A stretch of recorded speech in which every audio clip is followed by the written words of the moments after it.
Bapa kami yang ada di dalam kerajaan sorga, di dalam nama Tuhan Yesus Kristus, kami bersyukur dan berterima kasih Tuhan, kalau kesempatan ini kembali kami boleh datang kepadamu. Bapa, ampuni terlebih dahulu segala dosa dan kesalahan kami.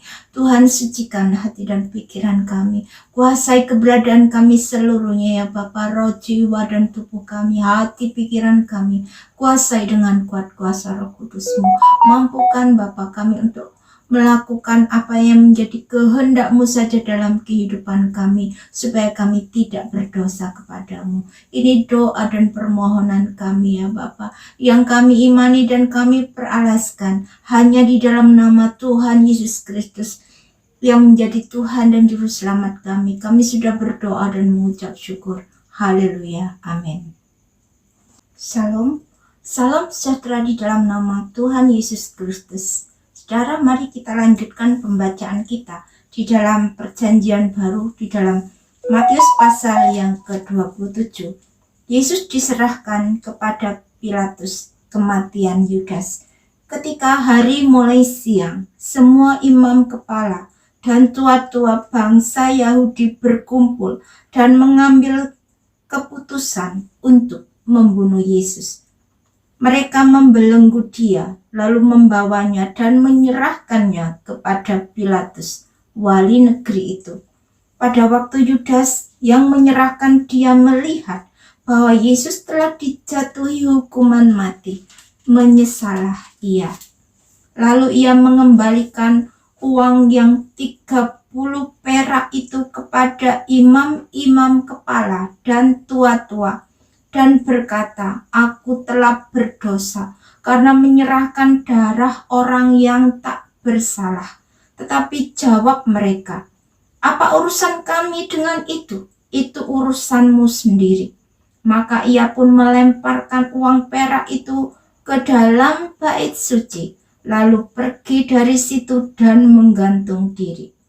Imam-imam kepala mengambil uang perak itu dan berkata, "Tidak diperbolehkan memasukkan uang ini ke dalam peti persembahan, sebab ini uang darah." Sesudah berunding, mereka membeli dengan uang itu tanah yang disebut tanah tukang periuk, untuk dijadikan tempat pekuburan orang asing. Itulah sebabnya tanah itu sampai pada hari ini disebut tanah darah. Dengan demikian, genaplah firman yang disampaikan oleh Nabi Yeremia. Mereka menerima 30 uang perak, yaitu harga yang ditetapkan untuk seorang menurut penilaian yang berlaku di antara orang Israel. Dan mereka memberikan uang itu untuk tanah tukang periuk, seperti yang dipesankan Tuhan kepadaku. Yesus di hadapan Pilatus. Lalu Yesus dihadapkan kepada wali negeri, dan wali negeri bertanya kepadanya, "Engkaukah raja orang Yahudi?" Jawab Yesus, "Engkau sendiri mengatakannya." Tetapi atas tuduhan yang diajukan imam-imam kepala dan tua-tua terhadap dia, ia tidak memberi jawab apapun.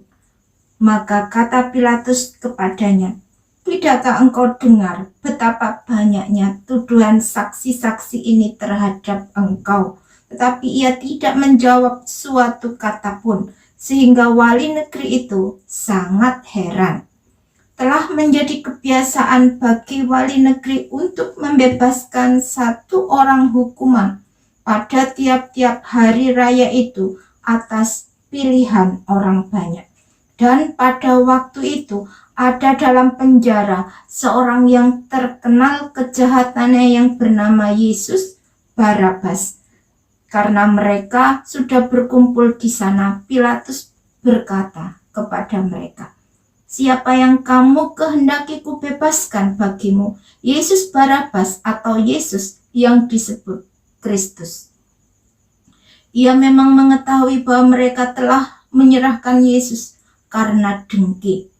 Ketika Pilatus Sedang duduk di kursi pengadilan, istrinya mengirim pesan kepadanya, "Jangan engkau mencampuri perkara orang benar itu, sebab karena dia aku sangat menderita dalam mimpi tadi malam." Tetapi oleh hasutan imam-imam kepala dan tua-tua, orang banyak bertekad untuk meminta supaya Barabas dibebaskan dan Yesus dihukum mati. Wali negeri menjawab dan berkata kepada mereka, "Siapa di antara kedua orang itu yang kamu kehendaki kubebaskan bagimu?" Kata mereka, "Barabas." Kata Pilatus kepada mereka, "Jika begitu, apakah yang harus kuperbuat dengan Yesus yang disebut Kristus?" Mereka semua berseru, "Ia harus disalibkan." Katanya, "Tetapi kejahatan apakah yang telah dilakukannya?" Namun mereka makin keras berteriak, "Ia harus disalibkan." Ketika Pilatus melihat bahwa segala usaha akan sia-sia, malah sudah mulai timbul kekacauan, ia mengambil air dan membasuh tangannya di hadapan orang banyak dan berkata, "Aku tidak bersalah terhadap darah orang ini, itu urusan kamu sendiri." Dan seluruh rakyat itu menjawab, "Biarlah darahnya ditanggungkan atas kami dan atas anak-anak kami." Lalu ia membebaskan Barabas bagi mereka, tetapi Yesus disesahnya lalu diserahkannya untuk disalibkan. Yesus diolok-olokkan. Kemudian serdadu-serdadu wali negeri membawa Yesus ke gedung pengadilan, lalu memanggil seluruh pasukan berkumpul sekeliling Yesus.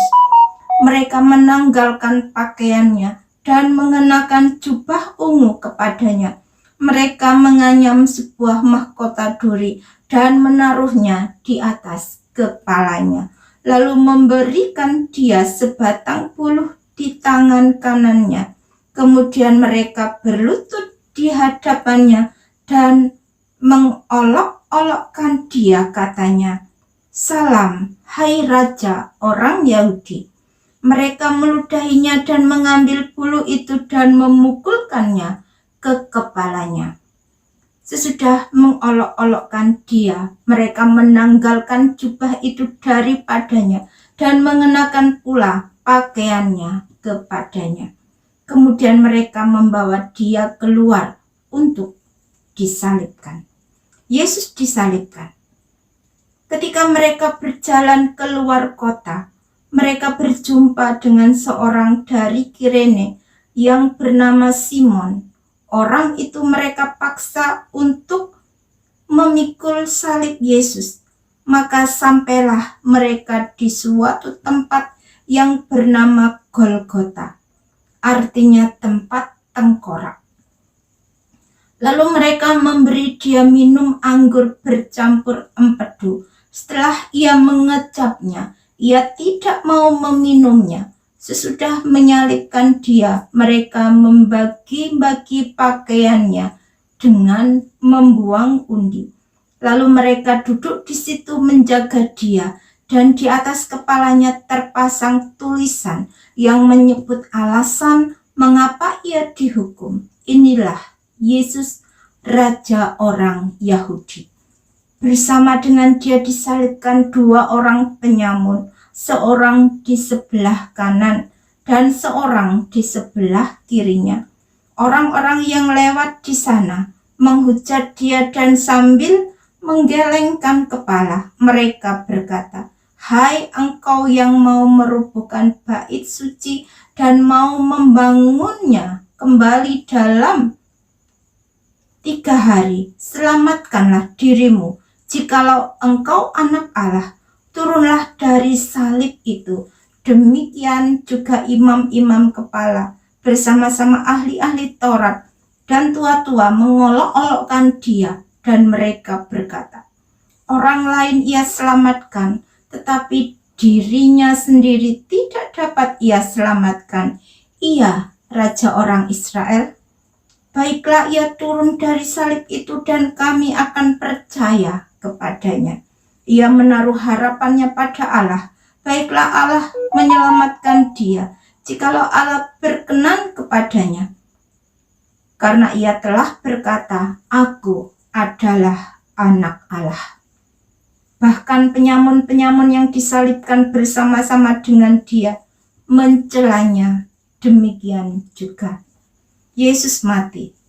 Mulai dari jam 12 kegelapan meliputi seluruh daerah itu sampai jam 3. Kira-kira jam 3 berserulah Yesus dengan suara nyaring, Eli, Eli, lama sabachthani.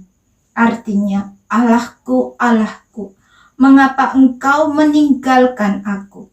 Mendengar itu beberapa orang yang berdiri di situ berkata, ia memanggil Elia. Dan segeralah datang seorang dari mereka. Ia mengambil bunga karang, mencelupkannya ke dalam anggur asam, lalu mencucukkannya pada sebatang buluh dan memberi Yesus minum. Tetapi orang-orang lain berkata, jangan, baiklah kita lihat apakah Elia datang untuk menyelamatkan dia. Yesus berseru pula dengan suara nyaring, lalu menyerahkan nyawanya. Dan lihatlah, tabir bait suci terbelah dua, dari atas sampai ke bawah, dan terjadilah gempa bumi, dan bukit-bukit batu terbelah, dan kuburan-kuburan terbuka, dan banyak orang kudus yang telah meninggal bangkit. Dan sesudah kebangkitan Yesus, mereka pun keluar dari kubur, lalu masuk ke kota kudus dan menampakkan diri kepada orang banyak. Kepala pasukan dan prajurit-prajuritnya yang menjaga Yesus menjadi sangat takut ketika mereka melihat gempa bumi dan apa yang telah terjadi, lalu berkata, sungguh ia ini adalah anak Allah. Dan ada di situ banyak perempuan yang melihat dari jauh, yaitu perempuan-perempuan yang mengikuti Yesus dari Galilea untuk melayani dia. Di antara mereka terdapat Maria Magdalena dan Maria, ibu Yakobus dan Yusuf, dan ibu anak-anak Zebedius. Yesus dikuburkan. Menjelang malam, datanglah seorang kaya, orang Arimatia yang bernama Yusuf, dan yang telah menjadi murid Yesus juga. Ia pergi menghadap Pilatus dan meminta mayat Yesus. Pilatus memerintahkan untuk menyerahkannya kepadanya, dan Yusuf pun mengambil mayat itu, mengapaninya dengan kain lenan yang putih bersih, lalu membaringkannya di dalam kuburnya yang baru, yang digalinya di dalam bukit batu. Dan sesudah menggulingkan sebuah batu besar ke pintu kubur itu, pergilah ia. Tetapi Maria Magdalena dan Maria yang lain tinggal di situ, duduk di depan kubur itu. Kubur Yesus dijaga.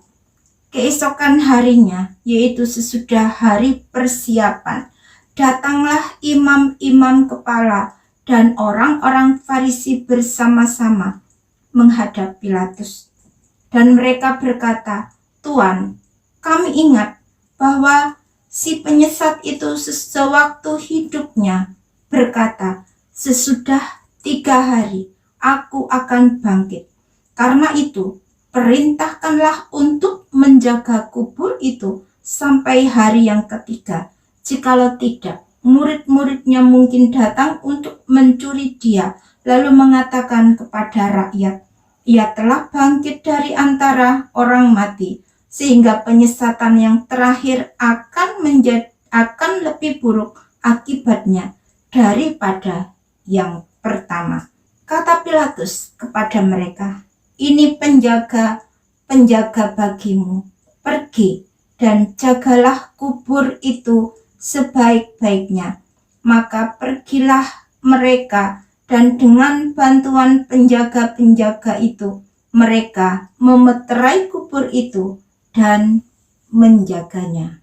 Pasal yang ke-28. Kebangkitan Yesus. Setelah hari Sabat lewat, menjelang menyingsingnya fajar, pada hari pertama minggu itu, pergilah Maria Magdalena dan Maria yang lain menengok kubur itu.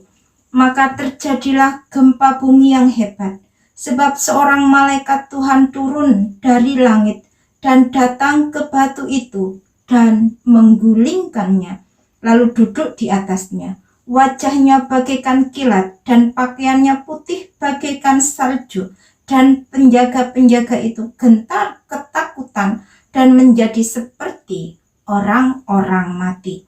Akan tetapi malaikat itu berkata kepada perempuan-perempuan itu, "Janganlah kamu takut, sebab aku tahu kamu mencari Yesus yang disalibkan itu.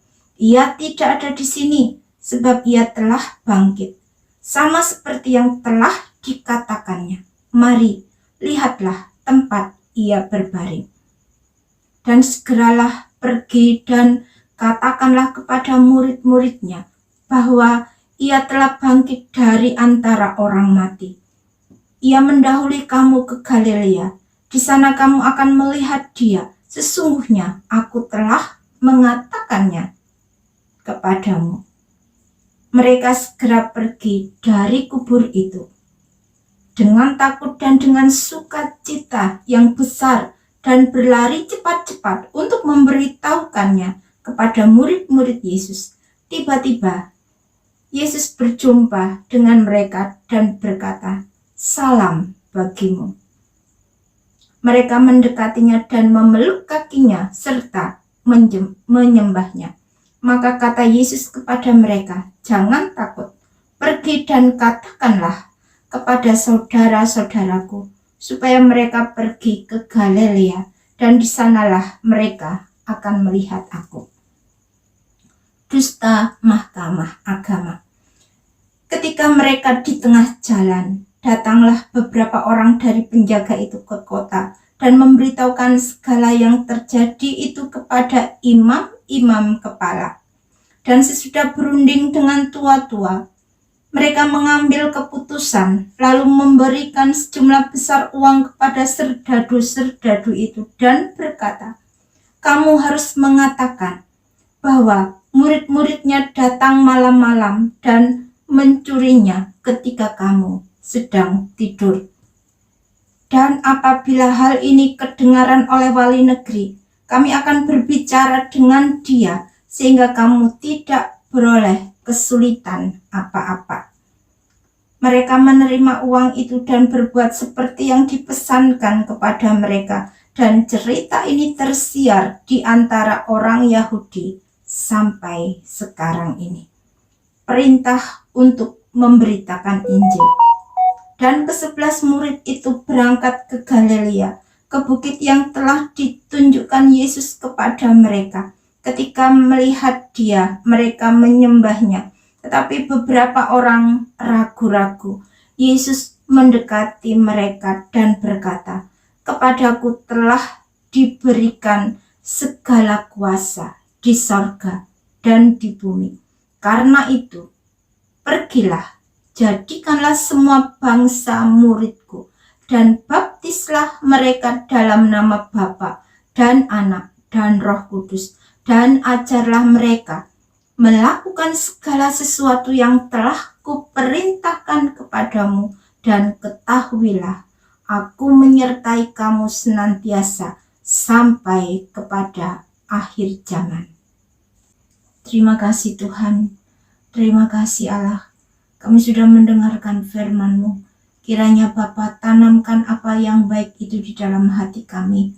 Beri kami kemampuan-Mu Tuhan, untuk kami senantiasa mengingat akan Engkau dalam setiap langkah kehidupan kami. Mari Tuhan mampukan kami untuk kami belum melakukan kehendak-Mu saja dalam hidup kami, supaya kami tidak berdosa kepadamu. Terima kasih Bapa, sepanjang hari ini kami serahkan ke dalam tangan kuat kuasa-Mu. Kami mohon perlindungan-Mu, penyertaan-Mu, pimpinanmu saja dalam kehidupan kami, supaya entah kami berjaga-jaga, entah kami tertidur, kami tetap dalam, oh Tuhan, perlindungan-Mu. Terima kasih Bapa, di dalam nama Tuhan Yesus Kristus kami sudah berdoa dan mengucap syukur. Haleluya. Amin.